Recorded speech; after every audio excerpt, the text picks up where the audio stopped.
The BFG, Chapter 23, Feeding Time. While the giants were being captured, a tremendous bustle and hustle was going on back home in England. Every earth digger and mechanical contrivance in the country had been mobilized to dig the colossal hole in which the 9 giants were to be permanently imprisoned.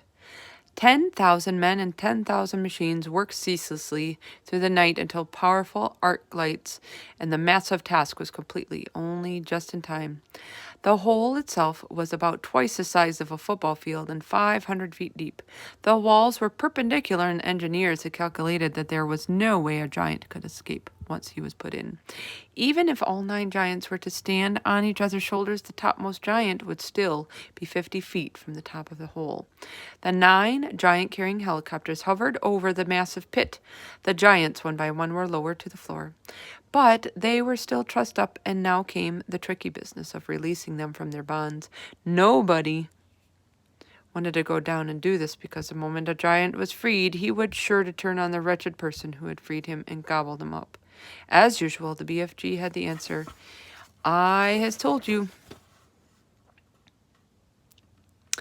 before, he said. Giants is never eating giants, so I is going down, and I shall untie them myself before you can say Jack Robinson.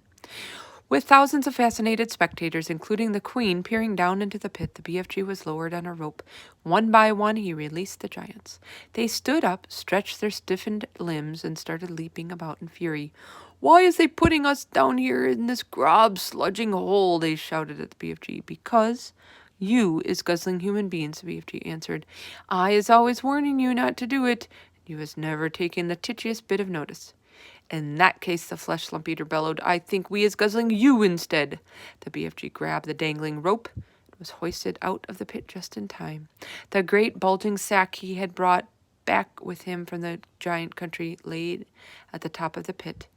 "What's in there?" the Queen asked him. The BFG put an arm into the sack and pulled out a gigantic black and white striped object the size of a man.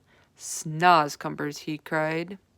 "This is the repulsant Snozcumber, Magister, and that is all we is going to give these disgusted giants from now on." "May I taste it?" the Queen asked. "Don't, Magister, don't," cried the BFG. "It is tasting trogfilth and pigsquiggle."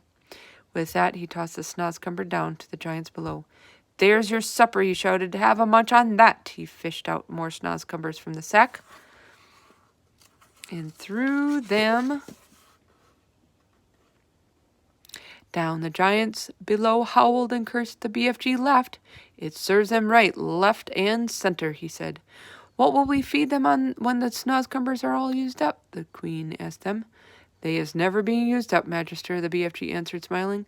"I is also bringing in the sack a whole bungle of Snozcumber plants, which I is giving, with your permission, to the royal gardener to put in the soil. Then he is having an everlasting supply of this repulsant food to feed these bloody giants on." "What a clever fellow you are," the Queen said. "You are not very well educated, but you are really nobody's fool. I can see that."